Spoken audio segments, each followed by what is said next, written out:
le rôle que la Turquie pourrait jouer dans le futur de la bande de Gaza serait un rôle qui, un, limiterait la marge de manœuvre israélienne dans la bande de Gaza, et deux, renforcerait le Hamas. Et c'est pour cela que c'est très problématique pour Israël. Nous avons le plaisir d'être en ligne avec Rémi Daniel. Rémi, bonjour. Boker Tov. Bonjour, Bokero. Merci d'être avec nous ce matin. Nous vous avons sollicité parce que on voudrait essayer de mieux comprendre avec vous, qui êtes un expert du dossier turc, quelles sont les problématiques d'une présence de la Turquie à l'intérieur de la bande de Gaza, même s'il ne s'agit pas de soldats turcs, mais simplement, on va dire, de fonctionnaires ou de présence à travers le comité exécutif du Conseil de la paix de Donald Trump. La présence turque ou le rôle turc dans le futur de la bande de Gaza est problématique pour Israël pour plusieurs raisons.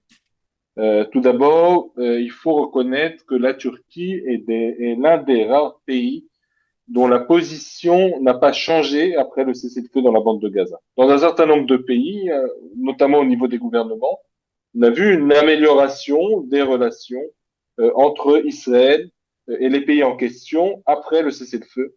La Turquie, au contraire, montre bien qu'elle ne change pas sa position, quelle que soit la situation dans la bande de Gaza, et que sa position est fondamentalement hostile à Israël. Dans la bande de Gaza, cette divergence de vue s'exprime en particulier sur le rôle que le Hamas doit jouer dans la bande de Gaza. La Turquie considère le Hamas comme un acteur politique légitime dans le monde palestinien. Elle s'oppose à son désarmement.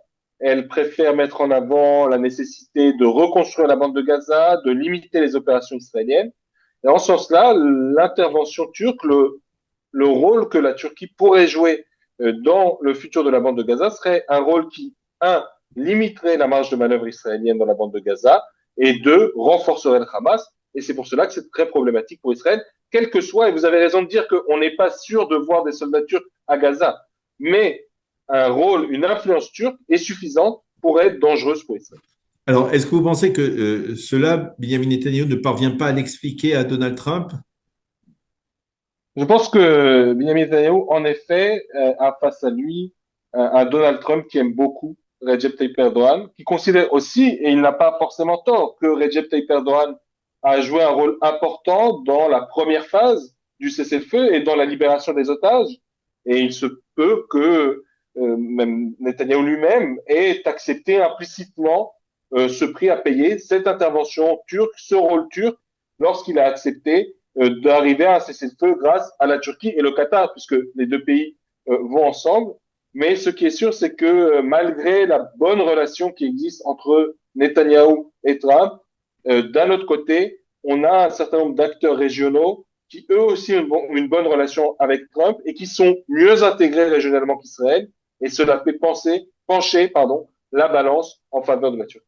Alors, ça, c'est ce qui préoccupe les Israéliens. Est-ce qu'il y a un moyen, on va dire, de neutraliser cette influence? Comment Israël peut s'y prendre? Est-ce que, par exemple, l'utilisation, on va dire, d'une sorte de, comment dire, de flatterie de la part de Netanyahou envers Erdogan pourrait aider? Est-ce que, par exemple, lorsque Trump a dit il y a quelques semaines, il a dit oui, moi j'aime beaucoup Erdogan et puis Netanyahou, il l'aimera aussi. Est-ce qu'il y a un moyen peut-être d'utiliser une forme de rapprochement entre Trump et entre Netanyahou et Erdogan dans ce contexte? Je pense qu'il y a deux choses dans ce sujet. Tout d'abord, ça a été historiquement le rôle des États-Unis. Dans d'autres crises entre la Turquie et Israël, et depuis qu'Erdogan est au pouvoir, et depuis le Mali Marmara en 2010, il y a eu un certain nombre de crises entre les deux pays. Les États-Unis ont souvent eu ce rôle de rapprocher les deux gouvernements, même lorsque ces deux gouvernements ne s'entendaient pas. Le problème, c'est que aujourd'hui, les divergences sont tellement nombreuses et l'hostilité entre la Turquie et Israël est tellement importante que c'est une mission quasi impossible. Et de fait, on voit bien qu'on n'a aucun signe à Ankara d'une volonté de se rapprocher d'Israël parce que les Turcs et les Israéliens ne sont pas d'accord sur ce qui se passe à Gaza, sont opposés dans l'Est méditerranéen, ont des intérêts divergents en Syrie. Et l'ampleur de la crise dans les relations entre la Turquie et Israël est telle que les Américains auront du mal à rapprocher les deux pays. Après, on est face à une administration américaine qui fait des choses qu'on n'a jamais vues avant, qui n'hésite pas à aller très fortement, à faire très fortement pression, même sur ses alliés. Elle a réussi à obtenir des concessions, d'ailleurs, des Israéliens et des Turcs. Est-ce qu'elle arrivera, dans ce cas précis, à faire un miracle? Je suis pour l'instant très sceptique.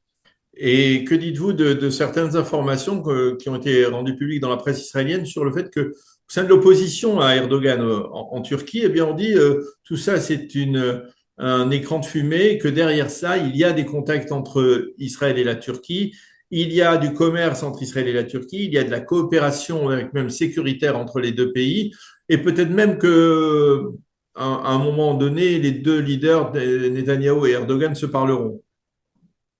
Alors ça, il s'agit de quelque chose qui est assez typique de la société turque, où les théories du complot, le deep state, les secrets font partie du débat public en Turquie, généralement en exagérant un petit peu la réalité. C'est aussi assez intéressant de voir que, alors que d'un point de vue israélien, Erdogan est le pire possible en ce qui concerne la relation de la Turquie avec Israël, et les Israéliens ont vraiment parfois une détestation très personnelle d'Erdogan. À l'intérieur de la Turquie, au contraire, et l'opposition turque, dans ses différentes nuances, le critique en disant qu'au contraire, il ne fait pas assez dans son hostilité à Israël. Ce qui est vrai, c'est que, nous observons que malgré tout, Turcs et Israéliens arrivent à discuter à minima sur la situation en Syrie, soit à travers leurs organes de sécurité, soit à travers des intermédiaires, notamment en Azerbaïdjan. Donc, le contact n'a pas totalement disparu. Il est vrai aussi que pendant une période, malgré l'embargo turc, le commerce entre les deux pays a continué, soit en passant par les territoires palestiniens, soit en passant par d'autres pays. Mais cela ne veut pas dire que Erdogan a une politique de coopération avec Israël. Et en ce qui concerne l'embargo commercial, par exemple, il passe son temps à adopter des politiques de plus en plus strictes contre le commerce avec Israël. Et de deux, on voit des discussions à minima, on ne voit pas beaucoup plus que cela. C'est-à-dire qu'on évite la crise. Il y a un modus vivendi vis-à-vis de la Syrie très fragile. Parler de coopération, on est là plus dans l'espèce de fantasme de l'opposition turque qui essaie de critiquer Erdogan.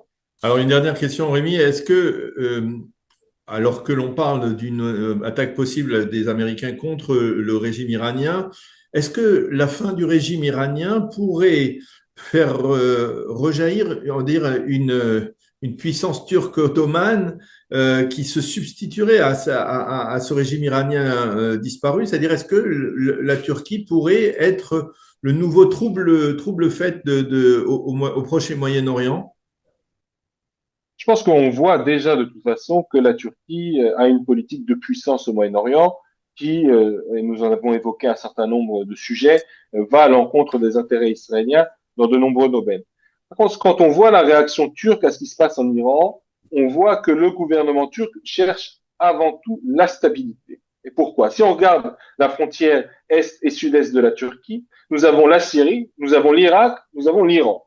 La Syrie et l'Irak sont des zones de tension et de désordre depuis le début des années 2000 et le début des années 2010, le gouvernement turc n'a qu'une crainte, c'est de voir la frontière avec l'Iran, elle aussi, devenir une frontière problématique, sachant qu'en Iran, il y a tous les éléments qui ont transformé la Syrie et l'Irak en menace de sécurité pour la Turquie. Il y a une présence kurde, il y a la possibilité de réfugiés qui arriveraient de l'Iran en Turquie, il y a la possibilité aussi de problèmes dans le commerce entre les deux pays. Donc la Turquie ne veut pas voir la fin du régime des Mollahs, au contraire, elle veut voir le régime contrôler le pays, aussi dans cette espèce de compétition régionale que la Turquie identifie, elle veut voir l'Iran être capable de s'opposer à Israël, parce que la Turquie n'a pas envie de se retrouver seule face à Israël, d'un certain côté. Et donc finalement, la situation actuelle d'un régime iranien affaibli, qui ne peut pas nuire à la Turquie en Syrie, qui ne peut pas nuire à la Turquie dans le Caucase, mais qui malgré tout tient et survit, ce régime survivant mais affaibli, c'est peut-être la meilleure situation possible pour la Turquie par rapport aux autres scénarios qui auraient des conséquences plutôt négatives pour Ankara. Eh bien, merci beaucoup, Rémi et Daniel, de nous avoir clarifié ces points concernant la position de la Turquie ici dans la région, bien entendu dans la bande de Gaza, mais aussi, on va dire, du point de vue régional. Merci d'avoir été avec nous. Bonne continuation. À bientôt, Rémi.